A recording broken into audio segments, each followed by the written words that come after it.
इस वीडियो में हम शेयर करेंगे बेसिक सैलरी और ग्रॉस सैलरी की मिसकंसेप्शंस।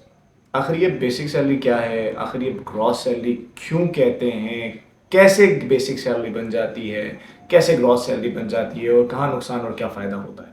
इसके बाद एक और इस वीडियो का पार्ट आएगा जिस वीडियो के अंदर आपको इन डिटेल लॉ के रेफरेंसेस, कौन से अलाउंसेस कब लगाए गए, क्यों लगाए गए, उनके लीगल हैसियत क्या है और किस तरह से उसमें कंफ्यूजन है, मिसकंसेप्शंस हैं और सही से उसको नहीं समझा जाता और ट्रीट नहीं किया जाता। पहला पार्ट जो आज की वीडियो है, आज की वीडियो में मैं सिर्फ आपको ये क्लियर करूँगा कि बेसिक सैलरी क्या होती है और ग्रॉस सैलरी क्या होती है। अच्छा, इसको क्लियर करने से पहले मैं आपको एक कहानी सुनाता हूँ, आपको आसानी होगी कि हमारे यहाँ पे बेसिकली क्या कॉन्सेप्ट है और क्या मामलात होते हैं। मेरा एक क्लाइंट था और वहाँ पर बेसिकली वो ग्रेजुएटी पे करते थे जो कि एक ग्रॉस सैलरी के बराबर ग्रेजुएटी थी। फ़र्ज़ कर लें कि आपकी 35,000 रुपये तनख्वाह है और आपको अगर ग्रेजुएटी 1 साल की मिलेगी तो वो 35,000 रुपये मिलेगी। वहाँ पे एक एचआर वाले भाई साहब आते हैं और वो बड़े ही एक्टिव होते हैं और बहुत ज़बरदस्त बंदा होता है, नो डाउट। उस एचआर वाले भाई साहब ने कंपनी को ये मशवरा दिया कि आप ग्रेजुएटी की जगह प्रोविडेंट फंड पे कन्वर्ट हो जाएं और प्रोविडेंट फंड जो है वो सैलरी का 65% होगा। डेफिनेटली कंपनी के लिए 35% की सीधी सीधी बचत। कंपनी ने उसके ऊपर कन्वर्ट कर दिया, उसने जो भी बताया मामला, फिर और भी बहुत सारे फ़वाइद बताए होंगे, उसके ऊपर नहीं जाना चाहता। लेकिन एक कंपनी के अंदर प्रॉपर ग्रेजुएटी एक तनख्वाह मिल रही थी, फॉर एग्जांपल 35,000 रुपये। अब आपको वही एक तनख्वाह 35,000 की जगह उसका 35% कम कर दें, हो सकता है कि 26-27,000 रुपये बने।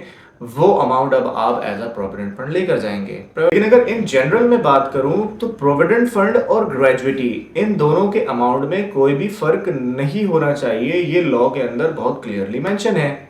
अब उस भाई साहब की शायद हो सकता है कि लीगल रेफरेंसेस के हवाले से इंफॉर्मेशन का फुकदान हो, जिसकी वजह से उन्होंने ये स्टेप लिया और वर्कर का नुकसान हो गया इस सूरत में। अब आते हैं बेसिक सैलरी और ग्रॉस सैलरी के ऊपर। जो मार्केट में कॉन्सेप्ट होता है, जहाँ पर बेसिक सैलरी का कॉन्सेप्ट होता है, वो बेसिकली ये होता है कि अदर देन योर अलाउंसेस, जो भी आपका अमाउंट है बनता है विदाउट अलाउंसेस। अब आप जब पे स्लिप अपनी उठाएंगे तो उसमें देखेंगे कि भाई फला अलाउंस, फला अलाउंस, फला अलाउंस, उसके बाद आपकी ग्रॉस सैलरी बनती है। ये उन कंपनीज या फिर ऑर्गेनाइजेशंस के बारे में या फिर उन एचआर प्रोफेशनल्स की प्रैक्टिसेस का मैं बता रहा हूँ जहाँ पर बेसिक सैलरी का कॉन्सेप्ट है। बेसिकली आपकी जो बेसिक सैलरी होती है वो ही आपकी ग्रॉस सैलरी होती है। अलाउंसेस तो आपको एक्स्ट्रा सैलरीज दी जाती हैं, लेकिन उन दोनों के मिला के ग्रॉस बताया जाता है। अब इसके अंदर भी कहानी है कि बेसिक सैलरी का कोई वर्ड लॉ के अंदर मुझे तो अभी तक नज़र नहीं आया। अगर आप में से किसी को नज़र आया हो तो काइंडली कमेंट में मुझे ज़रूर बताइएगा, मेरी भी इन्फॉर्मेशन में इजाफा हो जाएगा। मुझे ग्रॉस सैलरी का पता है, लेबर लॉज के अंदर ग्रॉस सैलरी के बारे में बताया गया है। टर्म ऑफ एम्प्लॉयमेंट एक्ट अगर आप उठाते हैं सिंध का या फिर और कोई दूसरा, तो उसके अंदर टर्मिनेशन के जो सेक्शन है जिसमें ग्रेजुएटी या प्रोविडेंट फंड के बारे में बताया गया है, उसके अंदर ग्रॉस सैलरी का जिक्र है, बेसिक सैलरी का कोई जिक्र नहीं है। तो ये बेसिक सैलरी का वर्ड ही मौजूद नहीं है। बस आप ये समझ लें कि अलाउंसेस को हटाने के बाद जो अमाउंट बचता है वो आपकी असल तनख्वाह होती है। क्योंकि हो सकता है कि जो अलाउंसेस हैं वो आपको किसी बेनिफिट्स के अंदर ना दिए जाएं, जैसे प्रोविडेंट फंड है। प्रोविडेंट फंड में आपके अलाउंसेस को हटाने के बाद जो 65% सो कॉल्ड एचआर के जो फॉर्मूले के अंदर आता है मामला, उसके हिसाब से प्रोविडेंट फंड को वो कन्वर्ट कर देते हैं और आपकी वो 65% जो अमाउंट है उसको बेसिक सैलरी कैलकुलेट करते हैं। और ख़ासकर ऐसा कोई चक्कर होता नहीं है। अब एक चीज़ और बताऊं, वो अलाउंसेस जो बिना किसी कंडीशंस के दिए जाते हैं और हर महीने दिए जाते हैं, जो कि सैलरी का हिस्सा होते हैं, हर महीने एक फ़िक्स अमाउंट, उसके अंदर कोई तब्दीली नहीं आती, उसके अंदर कोई गैप नहीं आता, तो इस तरह का कोई भी अलाउंस होगा वो आपकी सैलरी या फिर वेज का हिस्सा बन जाता है। बेसिक सैलरी का कोई वर्ड मुझे अभी तक लॉज के अंदर, लेबर प्रैक्टिसेस के अंदर, लेबर लॉज के अंदर नहीं मिला। सिर्फ यही कॉन्सेप्ट है, अलाउंसेस को अलग करें, जो अमाउंट बच जाए वो आपकी बेसिक सैलरी है।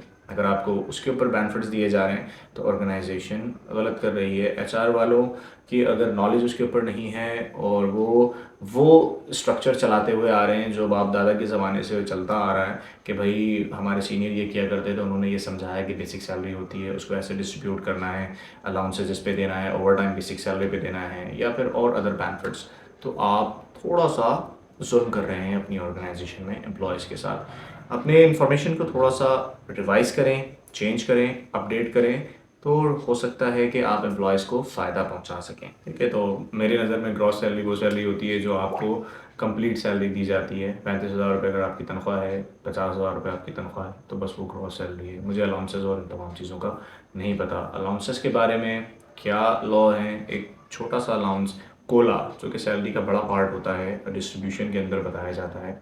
इन तमाम की मैं डिटेल लॉ अगले पार्ट में इस वीडियो के बताऊंगा, तो काइंडली मेरी अगली वीडियो का इंतज़ार करें।